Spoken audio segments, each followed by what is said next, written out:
तो John Moxley AEW के अंदर जो कुछ कर रहे हैं वो झूठे प्रॉमिस से ज्यादा कुछ नहीं है और मॉक्सली को काफी जल्दी एक्सपोज कर दिया जाएगा। जो बातें इस वीक के कोलिजन शो पर हुई है, जो कैसे हुआ, ये जानने के लिए ये वीडियो एकदम आखिर तक जरूर देखना, क्योंकि आज इस वीडियो के अंदर हम करने वाले हैं इस वीक हुए AEW के कोलिजन शो का रिव्यू और हम जानेंगे कि कोलिजन शो पर क्या क्या हुआ और हमें शो पर कौन कौन सी चीजें देखने को मिली है। और अगर आप हमारे चैनल पर नए हैं तो ऐसे ही AEW से रिलेटेड हर एक न्यूज, रूमर और अपडेट और AEW के हर एक शो का रिव्यू पाने के लिए हमारे चैनल को सब्सक्राइब करना मत भूलना। पर अब ज्यादा देर न लगाते हुए चलिए ये वीडियो शुरू करते हैं और करते हैं कोलिजन शो का रिव्यू।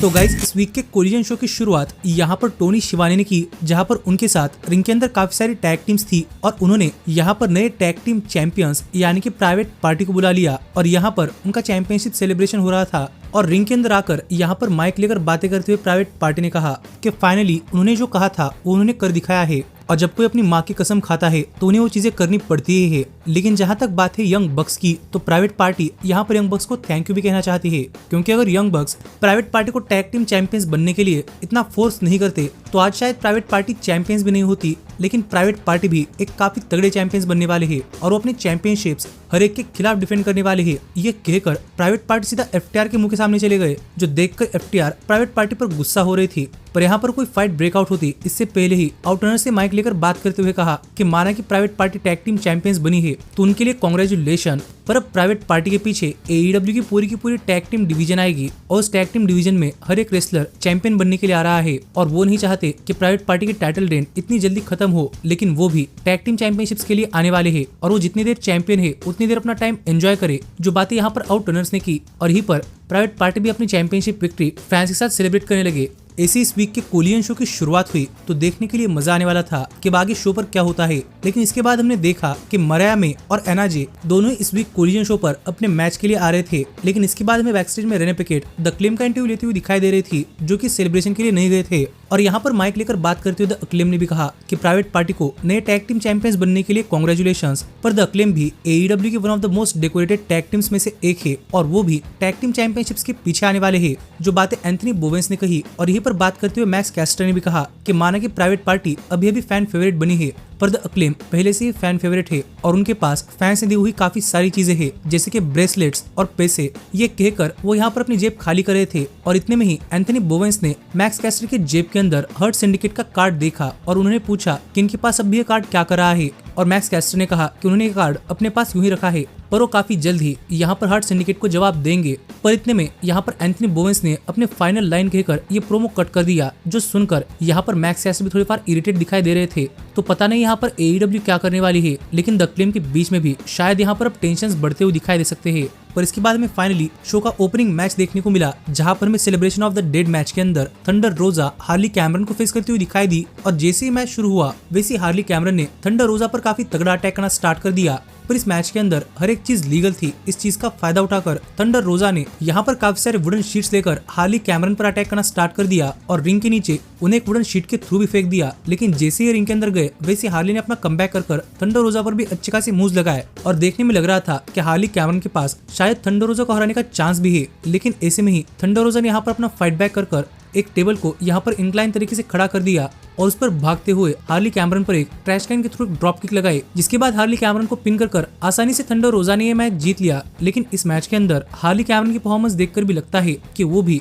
काफी जल्दी हमें काफी बड़ी स्टार बनती हुई दिखाई दे सकती है। लेकिन इसके बाद हमें लैक्सी बैक्स में रॉड्रिक स्ट्रॉन्ग का इंटरव्यू लेती हुई दिखाई दी और बात करते हुए रॉड्रिक स्ट्रॉन्ग कह रहे थे कि उनका इस वीक के कोलिजन शो पर फर्स्ट मैच होने वाला है और वो भी शेन टेलर के खिलाफ, जहां पर रॉड्रिक स्ट्रॉन्ग ये मैच जीतकर एडम कोल के साथ नेक टू नेक खड़े रहेंगे और काफी जल्दी 3 मैचेस जीतकर रॉड्रिक स्ट्रॉन्ग यहाँ पर MJF के पीछे जाएंगे। पर वो यहाँ पर अनडिस्प्यूटेड किंगडम के टैग टीम चैंपियंस बनने के बारे में बात कर रहे थे। लेकिन इतने में यहाँ पर ब्रायन केज और लांस आर्चर आ गए और अनडिस्प्यूटेड किंगडम से बात करते हुए यहाँ पर ब्रायन केज और लांस आर्चर ने कहा कि अभी उन दोनों ने फोर्सेस ज्वाइन किए हैं और यहाँ पर उनके हाथ से कोई नहीं बच सकता। तो यहाँ पर undisputed kingdom tag team champions बनने की बात भूल जाए, जो बात यहाँ पर ब्रायन केज और लांस आर्चर ने कही, जिनके साथ आगे शो पर और भी कुछ होने वाला था। लेकिन इसके बाद में शो पर एक फिनोमिनल मैच देखने को मिला, क्योंकि काइल फ्लेचर यहाँ पर कमांडर को फेस करते हुए दिखाई दिए और सरप्राइजिंगली काइल फ्लेचर इस मैच के लिए शॉर्ट्स पहनकर आए थे, जहाँ पर अपनी पैंट्स कमांडर पर फेंक कर यहाँ पर फ्लेचर ने कमांडर पर काफी तगड़ा अटैक करना स्टार्ट कर दिया और फ्लेचर यहाँ पर अपने आप को विल ऑस्प्रे से अलग दिखाने के लिए हर एक पॉसिबल चीज कर रहे थे और कमांडर पर इतने जोरदार तरीके से अटैक कर रहे थे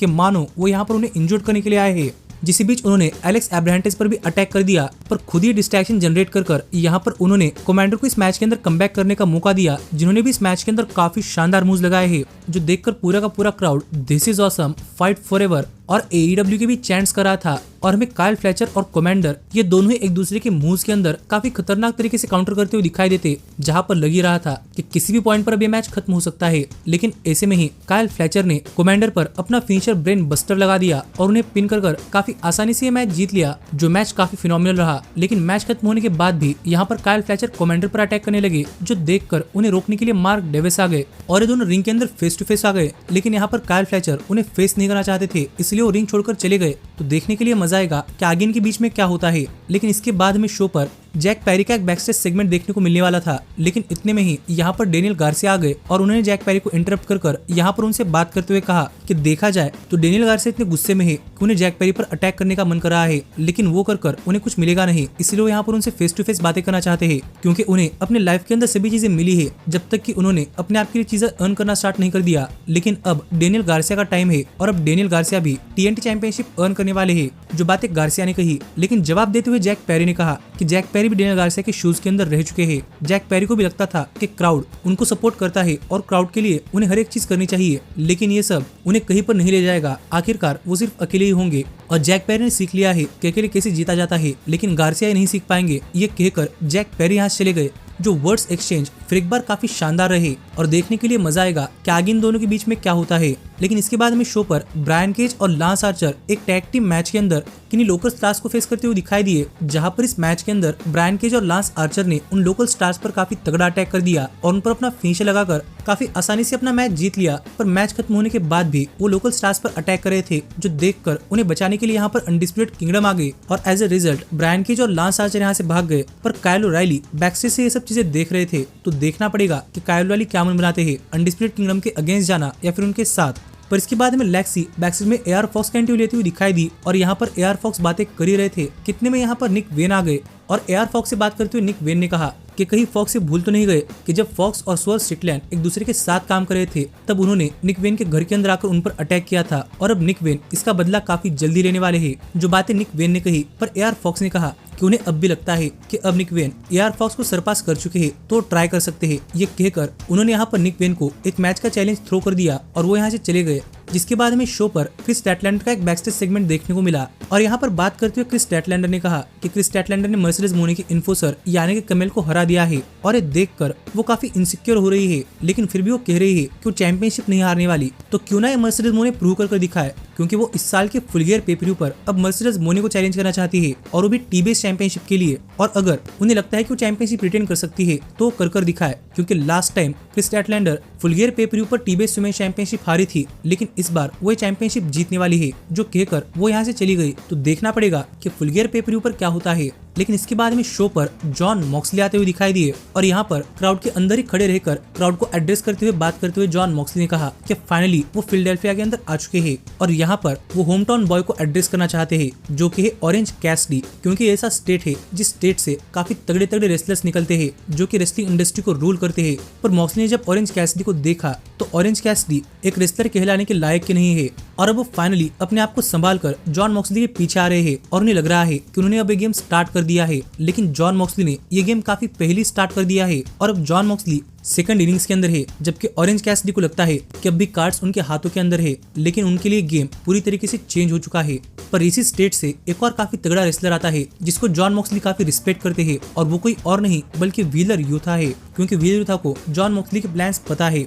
और व्हीलर यूथा ये भी जानते हैं कि किसी ग्रेटर गुड के लिए कोई सैक्रिफाइस देना पड़ा तो उसके लिए वो पीछे नहीं हटेंगे। और व्हीलर यूथा की यही क्वालिटी जॉन मॉक्सली को काफी अपील करती है। जो बातें जॉन मॉक्सली कर ही रहे थे, कितने में यहाँ पर एक्शन अंद्रेटी आ गए और जॉन मॉक्सली से बात करते हुए एक्शन अंद्रेटी ने कहा कि माना कि व्हीलर यूथा फिलाडेल्फिया से है, पर वो भी फिलाडेल्फिया से है और वो यहाँ पर सबको बताना चाहते हैं कि अगर उन लोगों को रिप्रेजेंट करता है तो वो व्हीलर यूथा तो बिल्कुल नहीं है। उन्हें रिप्रेजेंट करते हैं एक्शन एंड्रेटी, जो कि यहाँ पर माइक लेकर बातें करने के बारे में नहीं बल्कि फाइट करने पर भरोसा करते हैं। और यहीं पर वो अपने आप को प्रूव करने के लिए ब्लैकपूल कॉम्बैट क्लब के किसी भी मेंबर के खिलाफ एक मैच देने के लिए आए हैं। जो बातें यहाँ पर एक्शन एंड्रेटी ने कही और उनके ऐसे कहते ही पाक ने पीछे से आकर एक्शन एंड्रेटी पर अटैक करना स्टार्ट कर दिया और यहाँ पर रेफरी भी आ गया, जिससे कि यहाँ पर पाक और एक्शन एंड्रेटी ये मैच ऑफिशियली स्टार्ट हुआ। और यहाँ पर पाक ने इस पूरे के पूरे मैच के अंदर एक्शन एंड्रेटी पर काफी तगड़ा अटैक करना स्टार्ट कर दिया और लग रहा था कि ये मैच एक स्क्वाश मैच हो सकता है, क्योंकि वो यहाँ पर अकेले ही थे। लेकिन फिर भी उन्होंने यहाँ पर थोड़ा फार कमबैक किया और पाक पर अच्छे खासे मूव्स लगाए। पर जैसे ही लग रहा था कि वो यहाँ पर अपना कमबैक कर रहे हैं तो यहाँ पर व्हीलर यूथा ने रेफ को डिस्ट्रैक्ट कर दिया और रेफरी के पीठ पीछे यहाँ पर मरीना शेफर्ड ने एक्शन एंड्रेटी पर अटैक कर दिया और एज अ रिजल्ट पाक उन पर अपना सबमिशन यानी कि ब्रूटलाइजर लगा पाए और सबमिशन के सहारे पाक ने यह मैच जीत लिया। लेकिन वो फिर भी यहाँ पर सबमिशन नहीं छोड़ रहे थे। लेकिन इतने में यहाँ पर ऑरेंज कैसिडी आ गए, जिन्हें देखकर ब्लैकपूल कॉम्बैट क्लब चौकन्ना हो गया। और यहाँ पर माइक लेकर बात करते हुए ऑरेंज कैसिडी ने कहा कि ऑरेंज कैसिडी सबको एक कहानी बताना चाहते हैं। ये कहानी तब की है जब वो व्हीलर यूथा से सबसे पहली बार मिले थे, क्योंकि व्हीलर यूथा काफी यंग थे और उन्हें इस रेसलिंग इंडस्ट्री के अंदर अपना नाम कमाना था। और वो ऑरेंज कैसिडी के पास मदद के लिए आए थे और वो ऑरेंज कैसिडी के घर पर उनके साथ काउच पर भी सोते थे। और व्हीलर यूथा ऑरेंज कैसिडी के इतने अच्छे दोस्त थे कि उनके लिए ऑरेंज कैसिडी कुछ भी करते। पर ऐसे ही उनका एक और काफी अच्छा दोस्त थे जो कि है चक टेलर, वही आदमी जिसको कि व्हीलर यूथा ने लास्ट टाइम स्टील चेयर से गर्दन पर अटैक किया था। और अगर व्हीलर यूथा को जरा भी लगता है कि व्हीलर यूथा अपने फ्रेंड्स को धोखा देकर जॉन मॉक्सली के साथ रहकर काफी अच्छी चीजें कर रहे हैं तो यहाँ पर कैसिडी व्हीलर यूथा का वहम दूर कर देंगे। क्योंकि जब कैसिडी जॉन मॉक्सली को AEW वर्ल्ड चैंपियनशिप के लिए हरा देंगे तब सबको पता चल जाएगा कि जॉन मॉक्सली यहाँ पर झूठे वादे करते हैं और उनका ग्रेटर गुड कुछ नहीं बल्कि अपने आप को एक काफी स्ट्रॉन्ग पोजीशन के अंदर लाना है, जो कि ऑरेंज कैसिडी कभी नहीं होने देंगे। जो बातें कैसिडी ने कही और ये बातें सुनकर मॉक्सली चाहते थे कि यूथा यहाँ पर कैसिडी पर जाकर उन पर अटैक करे, पर यूथा ये करने के लिए मान नहीं रहे थे। जो देखकर मॉक्सली ने यूथा को सीधा स्लैप कर दिया और कहा कि उन पर जाकर अटैक करे। जो देखकर यूथा यहाँ पर स्टील चेयर लेकर ऑरेंज कैसिडी पर अटैक करने के लिए गए, लेकिन फिर भी वो कैसिडी पर अटैक करने के लिए हिचकिचा रहे थे और वो स्टील चेयर छोड़कर हाथों से कैसिडी पर अटैक करने के लिए गए, पर कैसिडी ने उन पर ही ऑरेंज पंच लगा दिया। जो देखकर जब तक ब्लैकपूल कॉम्बैट क्लब यूथा के पास आता तब तक ऑरेंज कैसिडी यहाँ से जा चुके थे। तो अब देखने के लिए मजा आएगा कि अब आगे क्या होता है, क्योंकि ऑरेंज कैसिडी मॉक्सली को एक्सपोज करने के बारे में बातें कर रहे हैं। लेकिन इसके बाद में शो पर मैलिका ब्लैक का एक बैकस्टेज सेगमेंट देखने को मिला, जहाँ पर एडम कोल से बात करते हुए मैलिका ब्लैक ने कहा कि मैलिका ब्लैक यहाँ पर एडम कोल को बताना चाहते हैं कि एडम कोल मैलिका ब्लैक की हेल्प कर सकते हैं, क्योंकि वो एक दूसरे को काफी पहले से जानते हैं और उन्हें इस सेंस के अंदर मदद चाहिए क्योंकि उनके अंदर की बुराई काफी ज्यादा बुरी हो चुकी है और अब उन्हें लगता है क्या वो और ऐसे ही रहे तो वो अपने आप को नहीं बल्कि सबको डिस्ट्रॉय कर रख देंगे। इसलिए वो चाहते हैं कि एडम कोल मैलिका ब्लैक को यहाँ पर रोक कर दिखाए, वरना अगर मैलिका ब्लैक को उन्हें जो चीजें चाहिए वो मिल गई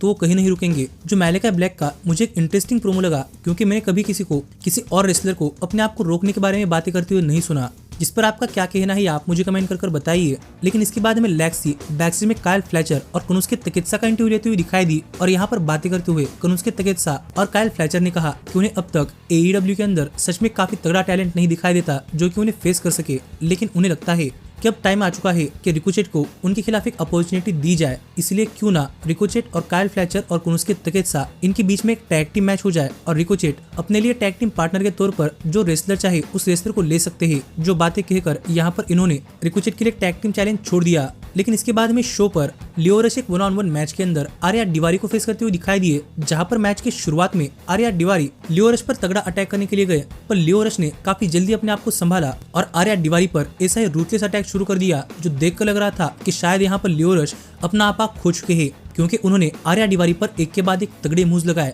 और सेफ साइड रहने के लिए उनके साथ रिंग साइड पर आए हुए उनके पार्टनर्स पर भी अटैक कर दिया। आउट ऑफ नोवेयर आर्या डिवारी पर एक स्टनर लगा दिया और उन पर एक फ्रॉग स्प्लैश लगाकर उन्हें पिन कर काफी आसानी से ये मैच जीत लिया, जहां पर उन्होंने काफी दिनों बाद कोई मैच जीता है। तो देखने के लिए मजा आएगा कि उनके एटीट्यूड के अंदर चेंज हुआ है या फिर नहीं, क्योंकि उन्होंने ये मैच चीटिंग कर नहीं जीता। लेकिन इसके बाद में शो पर लेक्सी MXM कलेक्शन का इंटरव्यू लेती हुई दिखाई दी, क्योंकि जॉनी टीवी उनसे बात करना चाहते थे और ये सेगमेंट काफी इंटरेस्टिंग रहा, क्योंकि जॉनी टीवी कह रहे थे कि अगर MXM को फैशन की एडवाइस चाहिए तो उनके पास आ सकते हैं। और एक कहकर जॉनी टीवी यहाँ पर अपने अंदाज में चले गए, जो देखकर MXM कलेक्शन भी काफी सरप्राइज हुआ था और वो भी यहाँ पर अपने अंदाज में ही प्रोमो छोड़कर चले गए, जो सुनकर क्राउड तो काफी रोर कर रहा था। लेकिन इसके बाद हमें शो पर रॉड्रिक स्ट्रॉन्ग एक 1-on-1 मैच के अंदर शेन टेलर को फेस करते हुए दिखाई दिए, जहां पर MJF बैकस्टेज से मैच देख रहे थे और जैसे ये मैच शुरू हुआ वैसे शेन टेलर ने रॉड्रिक स्ट्रॉन्ग पर काफी तगड़ा अटैक करना स्टार्ट कर दिया और उनके साइज के चलते रॉड्रिक स्ट्रॉन्ग इस मैच के अंदर शेन टेलर को उठा भी नहीं पा रहे थे। तो बैक ब्रेकर मारने की बात तो दूर ही रही, लेकिन रॉड्रिक स्ट्रॉन्ग जब भी इस मैच के अंदर शेन टेलर पर 3 मारते तो उनकी एक ही रॉड्रिक स्ट्रॉन्ग के 3 के बराबर होती, जिससे कि वो इस मैच के अंदर काफी मार खा रहे थे। लेकिन out of nowhere Rodrick strong ने एक के बाद एक शेन टेलर पर काफी खतरनाक स्ट्राइकिंग्स कर दी और आउट ऑफ नोवेयर उन पर जंपिंग नी स्ट्राइक लगाकर उन्हें पिन कर रॉड्रिक स्ट्रॉन्ग ने अपना मैच जीत लिया, जो देखकर एमजेएफ बैक्स्टेज में थोड़ी फार डिसअपॉइंट दिखाई दे रहे थे। लेकिन रॉड्रिक स्ट्रॉन्ग ने भी अपना पहला मैच जीत लिया है, तो देखने के लिए मजा आएगा कि आगे उनके लिए अपोनेंट कौन होता है। लेकिन इसके बाद हमें शो पर मीना शेरेकावा के लिए हाइप वीडियो देखने को मिला, जहां पर फाइनली हमें पता चल चुका है कि वो वापस आ रही है। तो देखने के लिए मजा आएगा कि वो मरिया मे के साथ क्या करती है, क्योंकि वो जापान के उनकी दोस्त थे। पर इस सब के बाद फाइनली टाइम हो चुका था शो के मेन इवेंट का, जहां पर हमें मरिया मे अपनी विमेंस चैंपियनशिप एक 1-on-1 मैच के अंदर एना जे के खिलाफ डिफेंड करती हुई दिखाई दे रही थी। और गाइज ये मैच भी इस वीक के कोलिजन शो के मेन इवेंट के अंदर एक काफी शानदार मैच रहा है, जहां पर देखने में लग रहा था कि एना जे हर बार की तरह इस मैच के अंदर रसल करेंगी। लेकिन गाइज यहाँ पर ऐसा नहीं था, क्योंकि अगर मरिया मे एक मारती तो एना जे अपनी तरफ से मरिया मे को 2 मार रही थी। और यहाँ पर इस मैच के अंदर एना जे का एटीट्यूड एज ए चैंपियन दिखाई दे रहा था, लेकिन फिर भी मरिया मे इस मैच के अंदर एना जे पर अच्छे खासे मूव्स लगा पाई। जिस बीच कई बार ये मूव्स देखकर लग रहा था कि कहीं एना जे इंजर्ड ही ना हो जाए, लेकिन वो भी इस मैच के अंदर बनी रही और एक टाइम के लिए मरिया मे पर अच्छे खासे मूव्स लगाकर फाइनली उन्होंने मरिया मे पर अपना सबमिशन यानी कि क्वीन स्लेयर भी लगा दिया, जहां पर मरिया मे पास आउट होने के काफी करीब पहुंच चुकी थी। लेकिन किस तरीके से उन्होंने अपने आप को बचा लिया और आउट ऑफ नोवेयर इस बार उन्होंने एना जे पर एक रोल अप पिन कर दिया और उसके सहारे ये मैच जीतकर अपनी विमेंस चैंपियनशिप रिटेन कर ली, जो देखकर एना जे तो काफी डिसअपॉइंट थी। लेकिन मरिया मे स्टिल है एईडब्ल्यू विमेंस चैंपियन। पर एना जे की परफॉर्मेंस देखकर सच में लगता है कि वो चैंपियनशिप के लिए रेडी है। पर मैच खत्म होने के बाद मरिया मे एना जे को रिस्पेक्ट दिखाने की कोशिश कर रही थी, और जब एना जे ने हाथ बढ़ाया तो मरिया मे उनकी इंसल्ट कर यहाँ से चली गई और ऐसे ही शो ऑफ एयर गया। जिस शो पर आपका क्या कहना है आप मुझे कमेंट कर बताइए। पर सच में अब मैं ये भी देखना चाहता हूँ कि एना जे के साथ आगे क्या होता है। पर आप ऐसे ही एईडब्ल्यू से रिलेटेड हर एक न्यूज, रूमर और अपडेट और एईडब्ल्यू के हर एक शो का रिव्यू पाने के लिए हमारे चैनल को सब्सक्राइब करना मत भूलना। लेकिन अब मैं मिलता हूँ आपसे अगली वीडियो के अंदर, पर तब तक stay healthy, stay happy and keep watching elite wrestling. Hey, did you like that video? Click the screen for more. And where do you think you're going? Check out our official merchandise page and to support the entire cast. And thanks so much for being the elite. The elite, the elite. What, Nick, you're not going to sing it all with me this time?